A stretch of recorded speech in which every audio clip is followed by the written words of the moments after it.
Ayun guys, may nilagay tayong towel doon para sa pantat. Alam niyo yung pantat guys? Dito. Ngayon, uupo muna tayo dito at titingnan natin maya-maya kunti. At baka magtukob na yun. Ano ay tukob guys? Mahuli natin yung mamaya yung ano. Kasi kanina kasi pagtingin namin doon may gumaganon-ganon guys. Puka pala doon guys. So dinilagyan namin doon ng kawil. So maya-maya kunti. Titingnan natin kung meron ha. Tara na.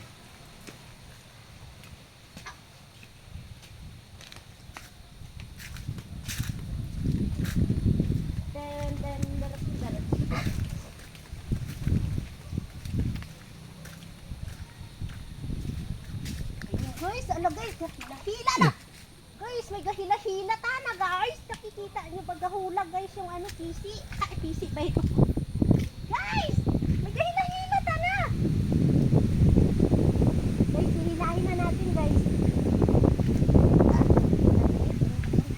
Ayun.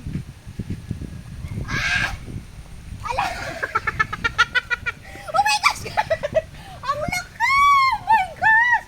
Oh, di ba tingnan nyo guys? Oh, oh my gosh guys, ang laki nga! Oh my gosh, may huli ako! May mangulam na ako sa aking anak! May uwi na akong ulam! Ang swerte ko ngayong araw na to. First time ko lang guys, tapos tingnan mo, nagganon-ganon lang siya agad doon. Oh. Sige na, iihawin ko na to guys! May ulam na ako, panyapon! Yeah!